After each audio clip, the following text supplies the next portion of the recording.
Hello everyone and welcome to New York Empoleon's Week 2 Team Builder of the SDA Season 1. We are here this week taking on Max Raptor, coach of the Tasmanian Toxicroaks, who we faced twice in the PBAL, once in Week 4 and once again in the first round of the playoffs. So very talented coach.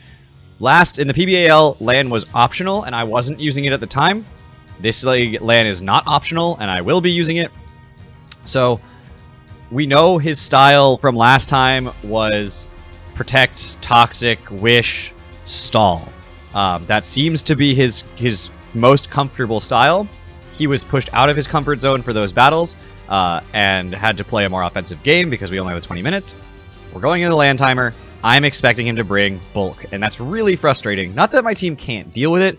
I just don't personally love facing it. But that said, he's a very talented coach, a very capable coach, and if you want to go check out his stuff and his side of the battle, which I encourage you all to do every single week with any of my opponents, links in the description below, as are all of the coaches in the SDA this season. But let's not waste any more time, let's jump into it.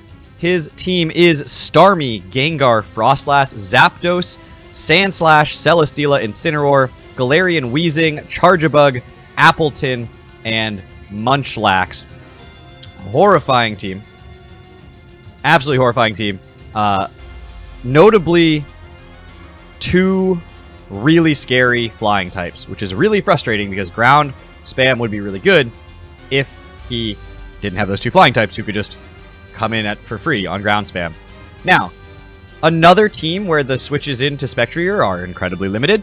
So here we are. He's got Munchlax and Incineroar. Those are his two switches to Incineroar. It's two switches to Shadow Ball that he has. Incineroar does not appreciate a Mudshot. I mean, it'll take it. It's not going to kill, obviously, but doesn't appreciate it, so I put that on for coverage. And then I'm running Protect Disable to scout out what things something like the Munchlax would want to do, or like a Frostlass if it's not Scarfed, potentially, or the Gengar if it is Scarfed. Protect gives me a chance to scout out what move it's going for and react appropriately. For instance, if I click Protect and his Gengar clicks Sludge Wave, I know I can Shadow Ball freely, because if he does stay in and is Scarfed, he's going to Sludge Wave again. It's not going to do anything. If he does, if he's not Scarfed, he won't outspeed, and I just click Shadow Ball and kill him. He could maybe be predicting me to go into like Noctowl or something. Always predict me to go into Noctowl.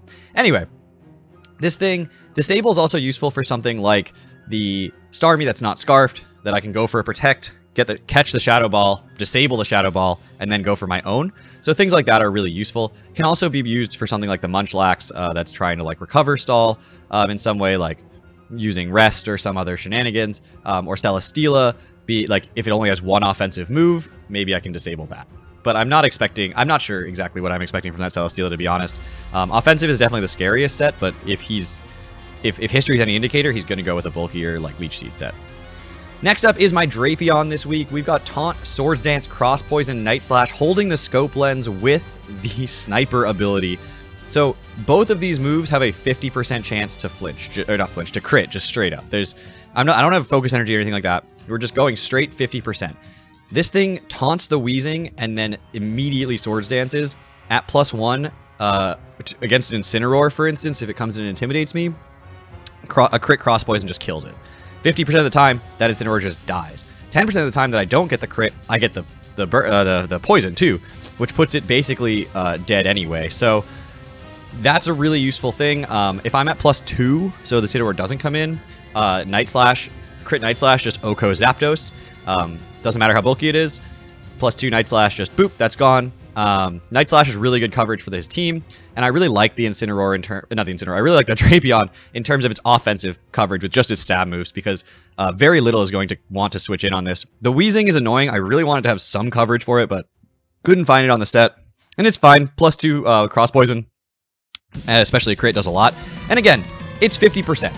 So at worst, I can fish for that. Like if I'm in a situation where I can't set up a Swords Dance, I can still try to get a crit against one of his Mons. It's a 50% chance. Call it hacks or not, but this really can put in a ton of work with just a tiny bit of luck, or even not even luck, just statistical average. Every other hit being a crit would be absolutely wonderful. So ran 2 high crit chance moves for that reason, with the Scope Lens to try to make that as likely as possible. Next up, we've got the Quagsire. Quagsire here going to be rocking out with Recover, Haze, Encore, and Scald.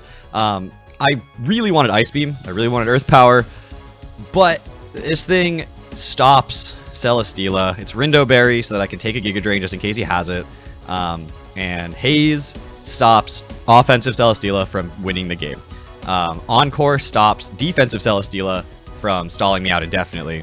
And Scald Burns are just good around his entire roster. They can help me out throughout the game just to get a little bit of chip damage, as well as just push things into range for like the Spectrier or some of my other mons. Super support.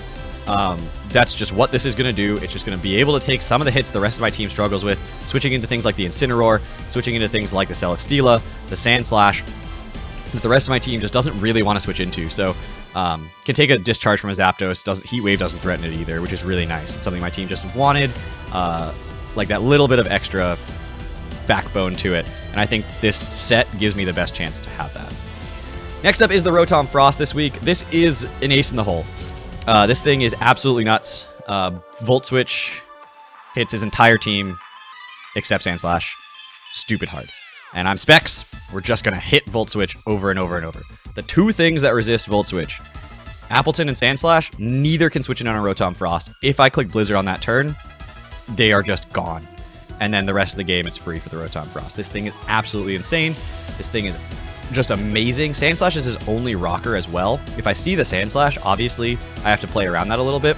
But something like this Rotom Frost doesn't let the Sand Slash in. Rocks are going to be hard for him to set up with the Sand Slash. And I just like the matchup that I have here. This thing is just going to hit incredibly hard and be able to take a hit or two in return. It's fairly bulky.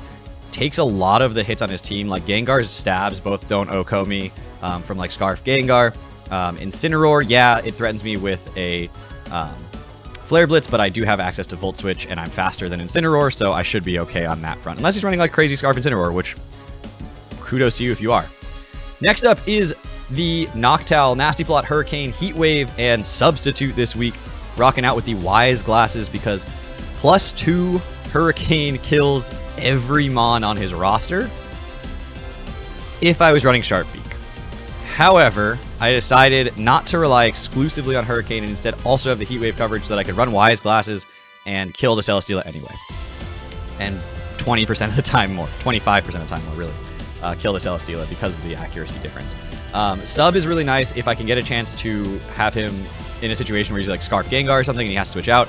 Going for Sub just makes me safe against a lot of his team. If Celesteela is in, I can potentially Sub if he's like a Leech Seed set and just get behind the Sub, not worry about the Leech Seed, go for a Nasty Plot, and then go for a Heat Wave from there. But Hurricane spam is real. +2 Hurricane kills Zapdos because Tinted Lens is nuts. And the rest of his team does not appreciate it. So we're just going to be able to spam Hurricanes and Heat Waves. And of course, you don't want to be missing. So my last mon is going to be Gravity Mew coming this week for the first time. We'll see. I've never used Gravity before in a match, but I've seen it used to great effect. So I'm hoping it works here. Soft Boil, Dragon Dance, Earthquake. If I can eliminate the Appleton, just look at his roster once you click Gravity, and Earthquake just goes ham. So I Dragon Dance a couple of times. I soft boiled to be healthy, and I click Gravity, and then I just start spamming EQ. And if I can get to +2, there's a very good chance this Mew just wins the game. Levitate Wheezing doesn't do anything to me. Celesteela, down on the ground, weak to Earthquake. Zapdos, down on the ground, weak to Earthquake. Gengar's weak to Earthquake. Starmie's not taking a +2 Earthquake happily. Frostlass certainly isn't. Sand Slash might be able to take one. Doesn't really threaten me back in return. I can definitely take hits from it. And just click Soft Boiled on any damage. Like even Knockoff is going to do like 40%. So this Mew, it's sort of support and sort of just self-sufficient sweeper in the right situation. And again, a lot of my team is just something's going to break and something's going to sweep. I don't know exactly where it's going to come from, but I have plenty of options to basically see how the matchup is running and then go from there. Instead of being like, this is my only win con and I have to play to it. It's like, I will find a win con somewhere in the mayhem, just long as I have to keep at least like one of these healthy, right? So it's either the Rotom Frost, which can kill his entire roster, the Noctowl, which can kill his entire roster, the Mew, which can kill his entire roster with some setup and a little bit of time, and the Spectrier, which once this Incineroar goes and the Munchlax go down, can kill his entire roster. So it's just a matter of like which of those will do that, and things like the Drapion are going to break, and the Quagsire is going to help me not get counterswept by the Celesteela while trying to find a win con. So that's sort of where the team is. Hopefully it works this week. It may or may not, but we got Noctowl coming this week, and I'm super excited about it. So thank you all so much for watching, and I'll see you guys all back here tomorrow, for real this time, as opposed to last week when I uploaded it a day early. Tomorrow with that battle. Thank you all so much for watching. Take care, everybody.